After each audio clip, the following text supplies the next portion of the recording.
कुछ लोग मानते हैं पढ़ा हुआ याद रखना इतना आसान नहीं होता है, लेकिन यह सच नहीं है। याद करने की कैपेसिटी गॉड गिफ्टेड नहीं होती है, इसे कोई भी बढ़ा सकता है। हम इस वीडियो में 5 ऐसी टिप्स बताएंगे जो आपकी याददाश्त की क्षमता बढ़ा देगी।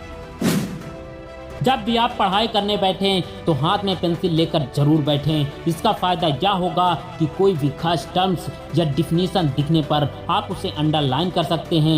यह एक ऐसा तरीका है जिसे न केवल आपको जल्दी याद होगा बल्कि ज़्यादा दिनों तक याद रखने में मदद करेगी।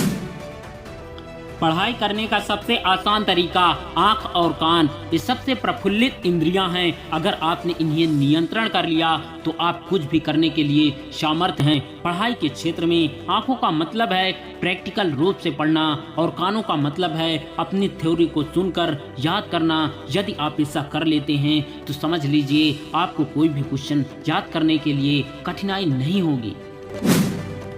सबसे पहले यह जान लेना बहुत जरूरी है कि जिन चीज़ों को हम याद रखने की कोशिश कर रहे हैं उन्हें समझना बहुत जरूरी है, लेकिन अक्सर लोग यही गलती कर देते हैं। सबसे ज़्यादा रटने की कोशिश करते हैं, रटने पर ज़्यादा ध्यान देते हैं और रटी हुई चीज़ हमें कुछ समय के लिए याद जरूर हो जाती है, लेकिन धीरे धीरे वह हम भूल जाते हैं।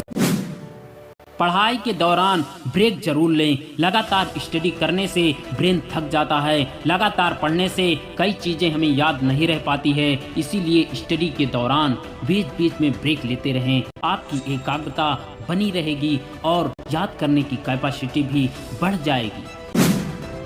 रिवीजन जरूर करें। जो भी आप पढ़ रहे हैं उसका रिवीजन करना ना भूलें। रिवीजन करने से यह समझ आ जाता है कि आपने जो पढ़ा है आपको याद है अथवा नहीं। आप जो पढ़ रहे हैं उसका अगले हफ्ते रिवीजन जरूर करें।